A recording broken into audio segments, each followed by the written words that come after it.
Assalamualaikum warahmatullahi wabarakatuh. Kali ini kita akan belajar bersama tentang bagaimana cara mengelola sebuah website, ya, website untuk sekolah yang dimana ini disupport dari CMS sekolahku. Ya. Yang pertama kita harus login dulu ke akun adminnya. Untuk masuk ke akun adminnya kita harus ketikkan alamat domainnya, domain webnya, kemudian diikuti garis miring login. Kemudian setelah tampil seperti ini, kita loginkan, masukkan username dan passwordnya, kemudian sign in. Jika berhasil, kita akan masuk ke dalam dashboard tempat pengelolaan web sekolah yang akan kita gunakan. Oke, kita mulai dari yang pertama. Di sini ada fitur pemeliharaan. Fitur ini fungsinya untuk backup database dan backup aplikasi. Jadi, sebaiknya admin sekolah sering-sering membackup, misalkan 1 atau 2 bulan sekali. Fungsinya agar ketika website kita terjadi error atau mungkin ada pihak-pihak lain yang ingin mengganggu ataupun bahkan ingin usil gitu, seperti itu, kita bisa memulihkannya dengan cepat. Kemudian yang kedua, kita masuk ke menu pengaturan. Yang pertama, untuk umum silahkan diabaikan. Kita langsung ke profil sekolah, ya. Silahkan nanti bisa isi diedit datanya sesuai dengan data di sekolah tersebut, ya. Misalkan SK izin operasional, tanggal SK, hanya dengan caranya dengan mengeklik tombol, ya, dengan mengeklik tombol ini, ya, tombol edit, kemudian diketikkan.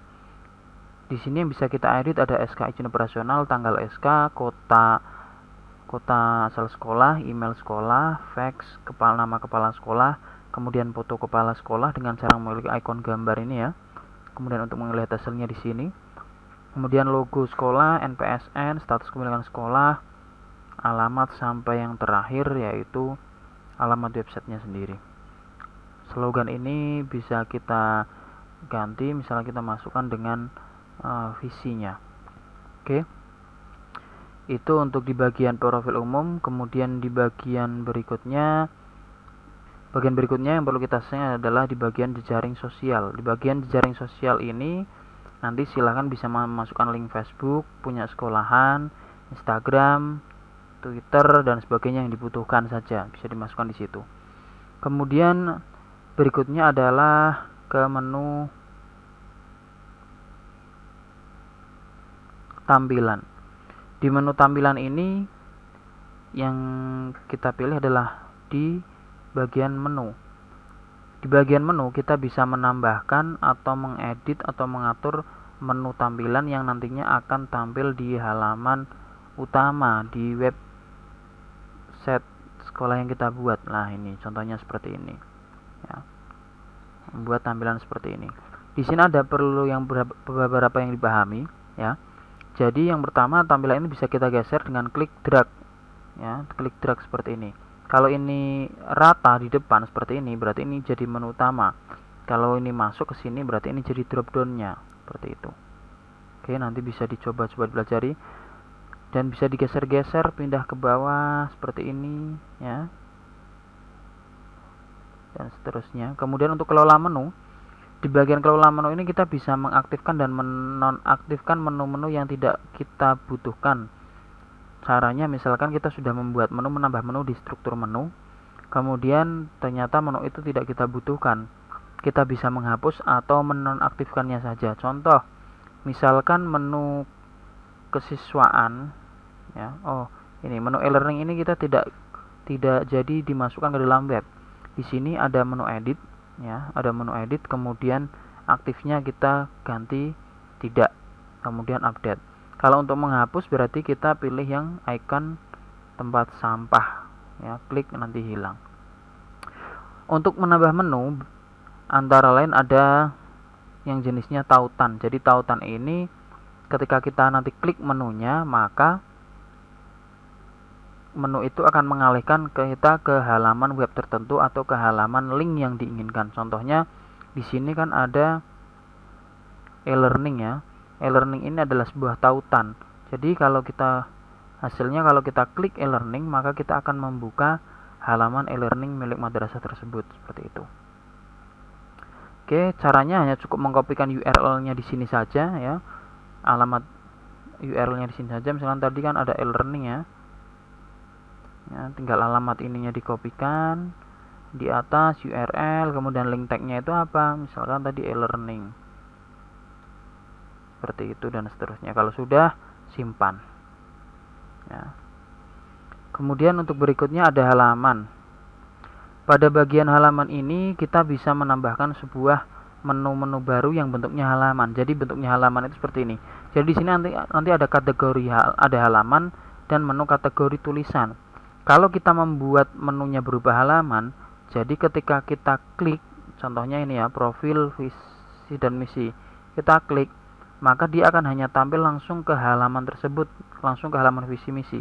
Sedangkan jika bentuknya itu adalah kategori, misalkan di sini ada kategori ya, kategori news update ya, menunya masuknya kategori news update, maka ketika kita klik news update ya, menu tersebut kita klik, dia tidak tampil halaman hanya satu halaman, tapi dia akan menampilkan beberapa judul ya, judul sebuah postingan seperti ini. Jadi pengkategorian atau penggolongan. Yang kategori tulisan ini berarti menggolongkan sebuah postingan-postingan sesuai dengan kategorinya, sedangkan untuk halaman itu langsung otomatis menjadi sebuah halaman yang sudah fix. Seperti itu. Bagaimana cara membuatnya? Untuk halaman tinggal klik plus, maka akan dialihkan ke kategori halaman. Ke halaman kita tinggal tambah plus ya, title-nya, judulnya apa, misalkan judulnya, karena ini sekolahan ya, misalkan prestasi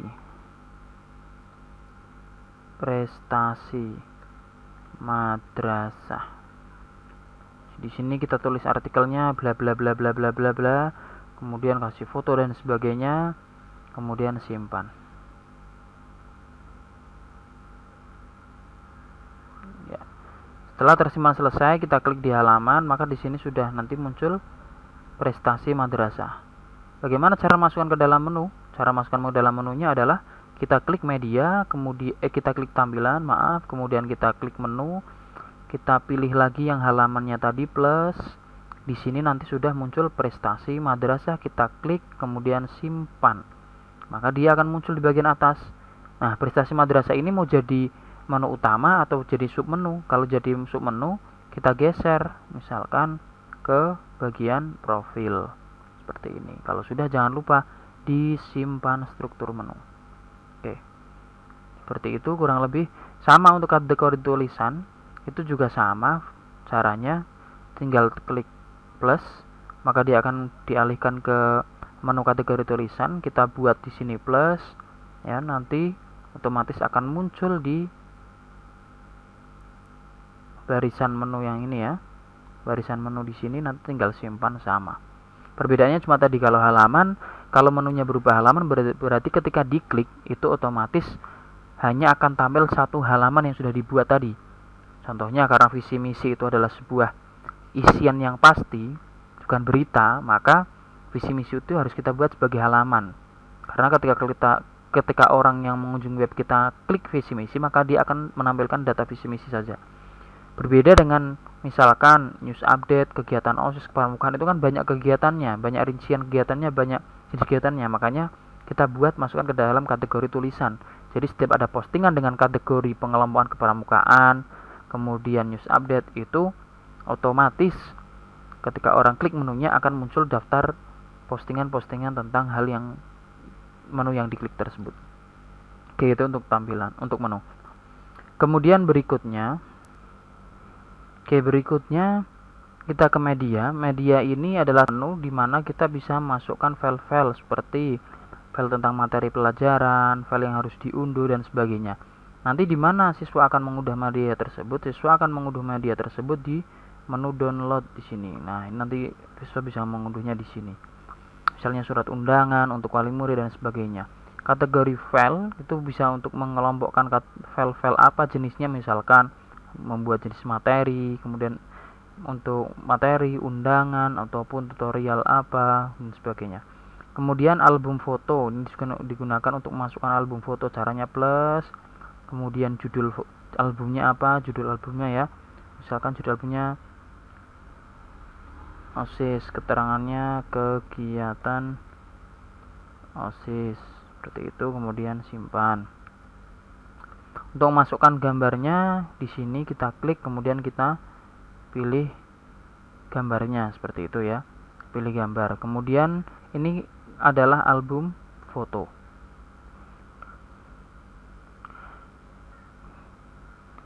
Berikutnya menu yang kita akan bahas adalah di menu blok. Di menu blok ini yang bisa kita lakukan pertama kali adalah mengubah gambar slide-nya, menambah, mengurangi, dan mengedit gambar slide-nya. Gambar slide itu di mana? Tampilan yang berada di paling depan di halaman utama. Nah, ini tampilan slide, gambar slide yang berubah-ubah setiap saat. Nah, ini kita bisa edit di bagian gambar slide. Setelah gambar slide, berikutnya adalah tautan. Tautan itu bisa untuk memasukkan link-link tertentu, artinya link-link yang bisa menjadi bahan informasi, bisa bahan belajar. Siswa juga bisa, misalkan kita masukkan websitenya Kemendikbud, memasukkan websitenya pemerintah, misalkan memasukkan website link ke Wikipedia dan sebagainya, jadi untuk belajar siswa seperti itu ya. Kemudian halaman itu tadi yang sudah saya jelaskan. Jadi di sini untuk menambah halaman, membuat halaman, kemudian menu halamannya bisa kita keluarkan melalui menu tadi ya, tampilan, kemudian edit menu. Kemudian tulisan. Nah, tadi kita bahas tentang kategori ya, menu yang jenisnya kategori. Kategori tulisan itu kita membuatnya di sini. Tadi ada news update, tata tertib. Nah, ini kita keluarkan menjadi sebuah menu. Bagaimana cara membuat postingannya, tulisannya? Kita pertama klik tambah baru. Kemudian yang kita posting itu tentang apa? Misalkan tentang kegiatan pramuka, jambore daerah sebentar lagi. Kemudian kita kasih bla bla bla bla postingannya, artikelnya kita ketikkan, kemudian kita pilih tentang kepramukaan, seperti itu. Klik kepramukaan, maka otomatis yang akan dibuka adalah postingan yang berkaitan dengan kategori kepramukaan, seperti itu. Kemudian ini choose file gambar di sini adalah untuk menambahkan gambar yang ada di depan saat dipostingkan, seperti itu. Karena saya tidak punya contoh gambar ini ya, jadi saya tidak bisa praktekkan di sini. Kemudian kita klik simpan saja. Kalau sudah postingan sudah selesai dibuat, kita klik simpan. Kita reload kesiswaan, ada kepramukaan tadi ya, klik. Nah, tadi postingan yang kita buat sudah muncul di sini. Jadi kalau kita membuat postingan kepramukaan banyak, nanti muncul di sini. Itu adalah pengkategorian menu. Kemudian menu yang berikutnya di bagian blog ya, masih bagian blog, itu adalah kutipan. Kutipan ini adalah kutipan-kutipan yang akan dikeluarkan di halaman depan website kita di bawah slide lah. Ini nanti ganti-ganti terus tulisannya. Nah, jadi nanti si admin sering-seringlah mengedit kutipan yang bermanfaat dan motivasi untuk siswa khususnya. Sambutan kepala sekolah tadi ya, yang nanti tampilnya di bawah sini ya, nanti diedit di situ, sama diedit di sini ya. Itu untuk menu yang pertama, yang untuk menu tentang blog. Nah, itu sedikit ulasan tentang menu blog ya. Intinya untuk blog itu untuk mengatur gambar slide, kemudian membuat halaman, mengisi halaman dan membuat halaman baru, mengatur kategori tulisan ya, pengkategorian tulisan, kemudian membuat postingan baru, kemudian sambutan kepala sekolah. Kemudian data induk. Data induk ini diisikan tentang kebutuhan khusus siswa. Kemudian ada pendidik, tentang lulusan pendidik. Ini sudah isi. Kemudian akademik. Akademik itu ada alumni, data alumni, jurusan, kelas, mode penghasilan bulanan dan sebagainya. Ya. Kita bisa menambahkan di sini ya, jurusan misalkan, atau kelas lah istilahnya. Kelas kalau tingkat SMP, MTS kan tidak ada, berarti jurusannya umum, kelasnya baru diisi di sini. Kelasnya kelas berapa? Misalkan kelas 7, subkelasnya 7 1. Save. Lagi kelas 7, subkelasnya 7 2. Save. Ya. Menu-menu ini nanti akan digunakan untuk melengkapi saat memasukkan data siswanya ya. Jadi untuk memasukkan data siswanya nanti. Kemudian ada grafik, status peserta didik, nanti bisa dicoba. Kemudian impor data lah, ini yang penting. Impor data ini adalah menu yang digunakan kita untuk memasukkan data alumni dan data peserta didik. Nah, petunjuknya sudah dituliskan di sini. Kita buat pakai Excel dulu, kemudian kita buat kolom-kolom seperti ini, kemudian kita isikan datanya di Excel. Setelah selesai, datanya di copy paste ke sini dari Excel. Jadi bukan upload, bukan choose file dari Excel, tapi impornya adalah copy paste dari data Excel yang terbuka, di copy, di blok, kemudian dipastekan di sini. Ini alumni, kemudian ini peserta didik sama. Seperti itu ya. Kemudian pengaturan rombel ya, kelasnya kelas berapa saja. Tadi kan kita buat kelas di sini ya. Kita buat kelas tadi di data induk inilah, ini kelas, nanti munculnya di sini kelasnya. Nanti dibuat kelasnya.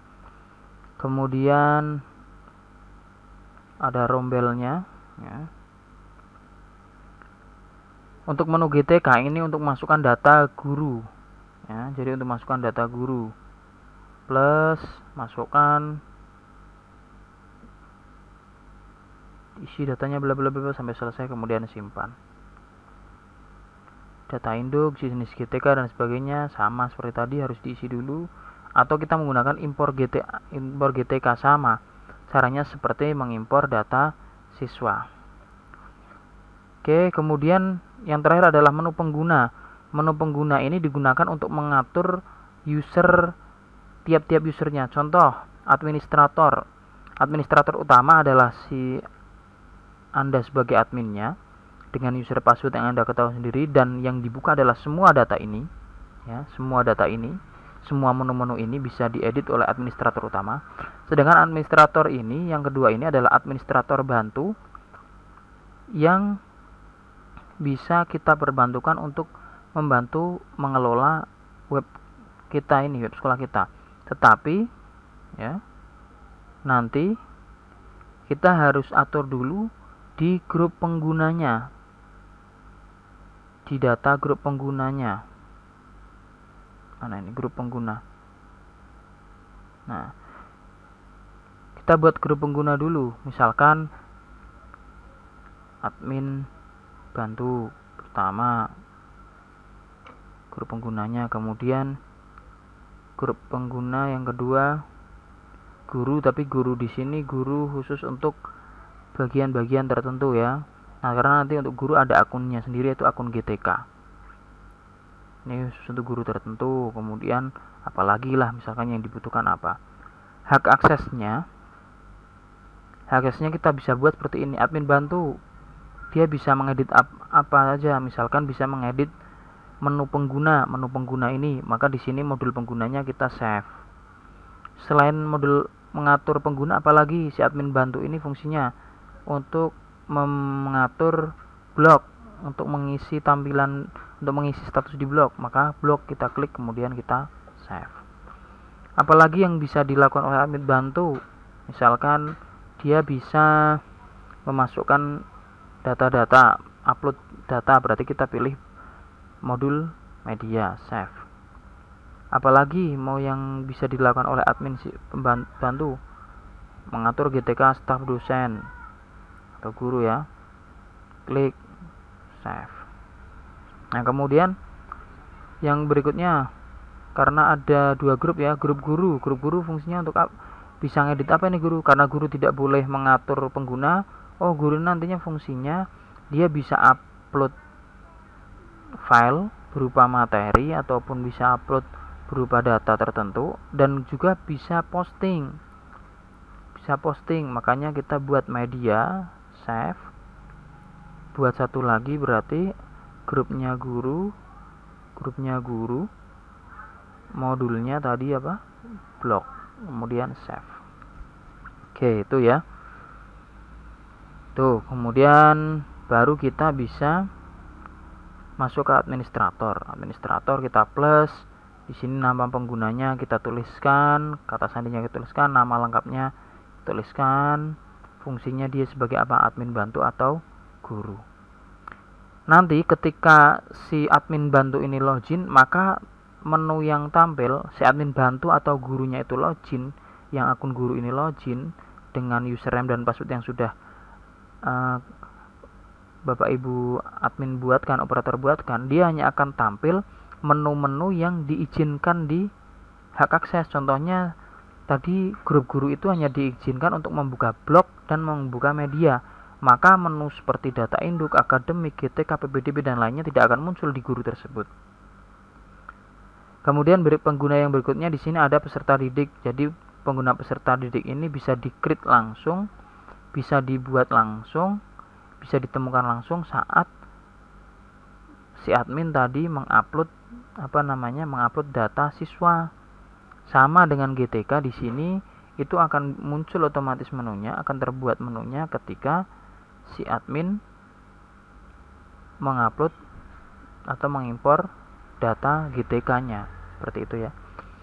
Oke, mungkin itu saja sedikit ulasan ya tentang bagaimana cara mengelola website sekolah dari CMS sekolahku ini. Semoga bisa bermanfaat ya, bisa dipahami. Nanti kalau ada yang kurang jelas bisa diulang-ulang lagi videonya. Terima kasih. Assalamualaikum warahmatullahi wabarakatuh.